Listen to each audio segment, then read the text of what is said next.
mon Jamie Nissart, on va se faire le débrief de ce OGC Nice Strasbourg, deuxième journée de ce championnat de France. Et n'oublie pas que cette vidéo est sponsorisée par OneFootball, l'application numéro 1 mondiale sur le football, 100% gratuite. N'oublie pas que cette application, si tu la télécharges avec mon lien qui est dans la description, tu peux la personnaliser entièrement en fonction du club que tu supportes bien évidemment, et tu pourras bénéficier des stats individuels des joueurs, des stats de ton équipe, la composition officielle de l'équipe avant qu'elle sorte bien évidemment.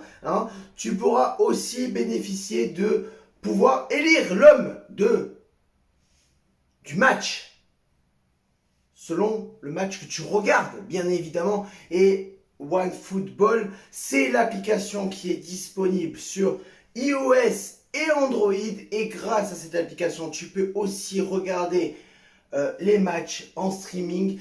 C'est légal et 100% gratuit. Le lien il est dans la description. Tu quittes la vidéo, tu télécharges le lien, mon lien. Tu as l'application sur ton téléphone et tu peux te bénéficier des meilleurs avantages grâce à OneFootball. C'est maintenant dans la description.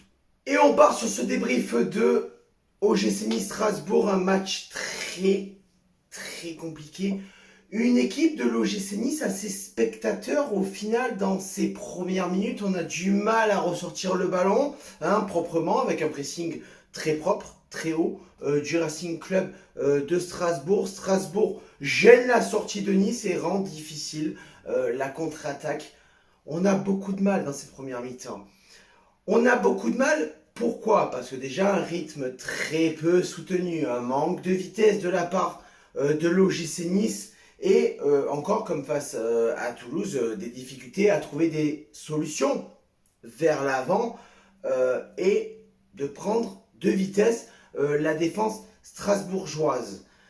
Et évidemment, on utilise très peu les ailes, on utilise très peu les côtés dans ce match, et ce qui nous permet en fait de stagner, d'avoir un petit peu un jeu très stéréotypé de notre part et de ne pas prendre la vitesse à la pointe de l'attaque, ou en tout cas sur les ailes.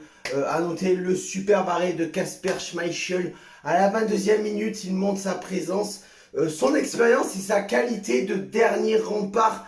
J'attendais énormément de ce premier match, de cette première de Kasper Schmeichel. Je trouve qu'il a fait le taf, même si je n'ai vu que la première mi-temps. Je n'ai pas pu voir la deuxième mi-temps.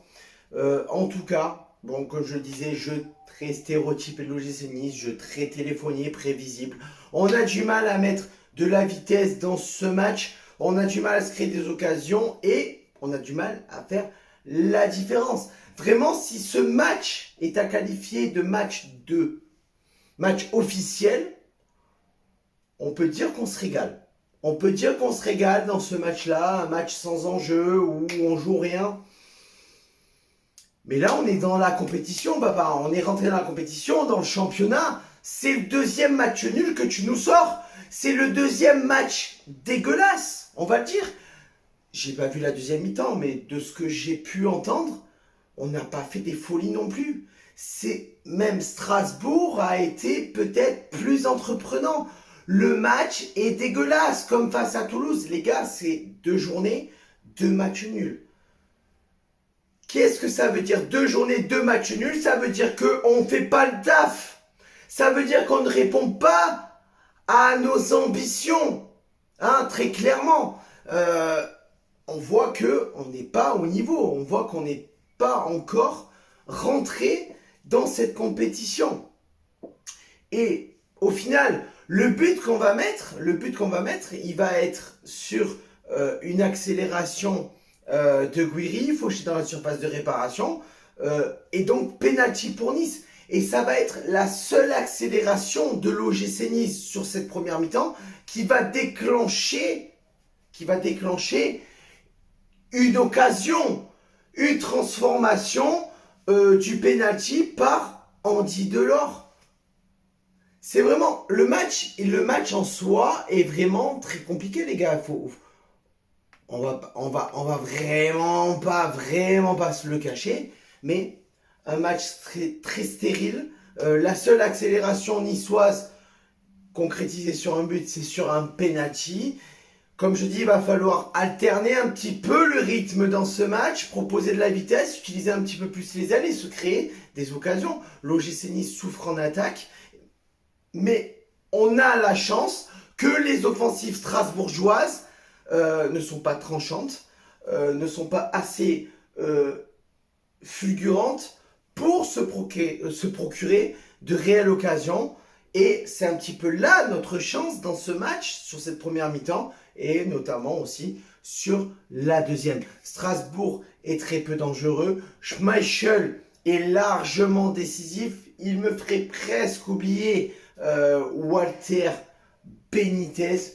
Il est décisif sur le peu d'occasions strasbourgeoises. Il va falloir mettre de la vitesse du corps dans le jeu pour faire cette différence.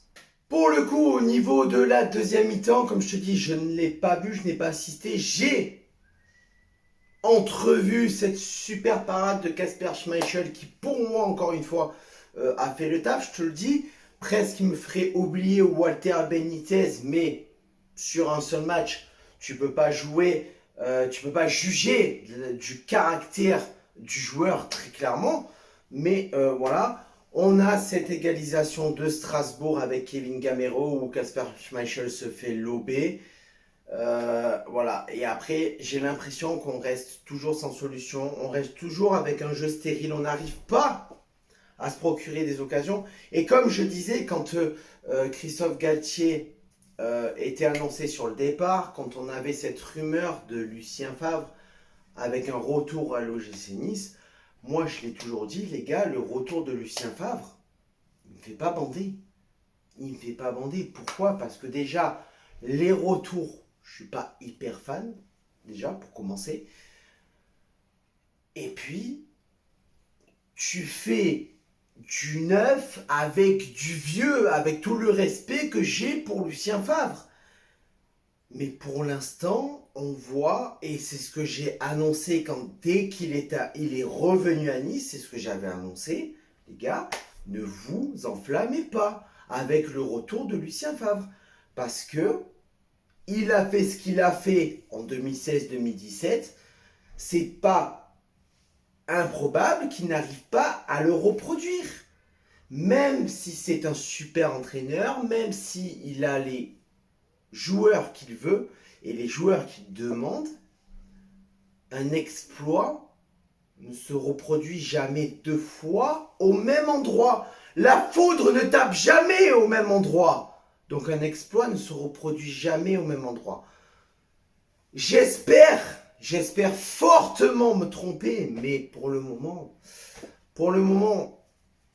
j'ai envie de dire j'ai raison, mais j'aimerais avoir tort. Comme je dis, j'aimerais qu'on me ferme la gueule en me disant, Tony, ça, tu vois ce qu'il fait Lucien Favre avec l'OGC Nice, il te ferme la gueule. Mais bien sûr que j'aimerais ça, bien sûr.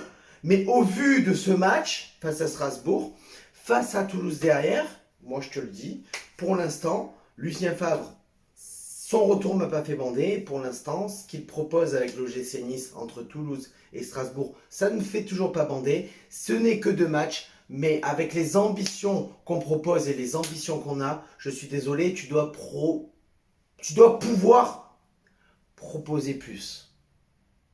Voilà, sur ce, Amine Lissard, d'autres vidéos vont arriver à partir de la semaine prochaine. Une nouvelle vidéo Mercato, la FAQ, et puis d'autres vidéos qui vont arriver prochainement que je prépare. Sur ce, ciao viva, la Bayette et Issa Nice.